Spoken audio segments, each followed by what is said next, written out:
Hi అండి. మొన్నైతే ఉల్లికాడలు కట్ట తెచ్చాను కదా! దాన్ని 3 భాగాలు చేసి 3 రకాలు చేశాను. ఒకరోజైతే కోడిగుడ్లేసి చేశాను. ఇంకొక రోజైతే రాగి రొట్టెలేసి చేశాను. ఆ వీడియో అయితే పెట్టలేదు. ఈరోజైతే వడలో ఏస్తున్నాను. అది ఏం వడ అయిందైతే చెప్తాను.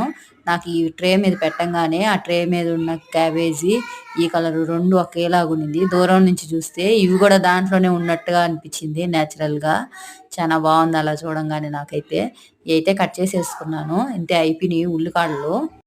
అందరిలాగా ఉల్లికాడలు బోండాలో దాంట్లో చేయడం ఏం స్పెషల్‌గా ఉంటుంది. వెరైటీగా చేయడమే యూట్యూబు. వెరైటీగా చేసుకొని ఇంట్లో తినడం, అందరికీ చెప్పడమే యూట్యూబు. అందుకనైతే నేనైతే ఏ వడలో ఏసిందనేది చెప్తాను. ఇప్పుడైతే తరిగేసుకున్నాను బాగా సన్న ముక్కలుగా. ఇదైతే నేను మా చెల్లి వాళ్ళ ఇంటికెళ్ళాను గదా! అక్కడ అలసందల వడకి రుబ్బెట్టింది.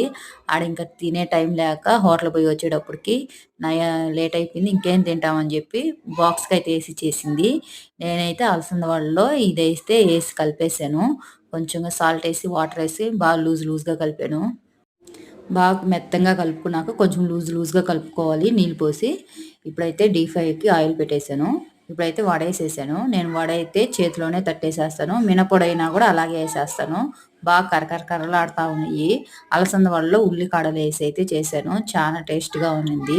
ఇంకా ఎర్రగడ్డలు గూడా ఎయ్యాల్సిన అవసరం లేదు. అంత బావుండింది. ఇంకా కొంచెం ఎర్రగడ్డలు, అంత ఉల్లికాడలు. ఈ ఉల్లికాడలు తరుగుతున్నా గూడా కంట్లో నీళ్ళొచ్చేస్తుంది. అలా ఏడిపిస్తుంది ఉల్లికాడలనేది. మా వీడియో గాని నచ్చినట్లయితే లైక్ చేయండి, షేర్ చేయండి, సబ్స్క్రైబ్ చేసుకోండి. Thank you for watching.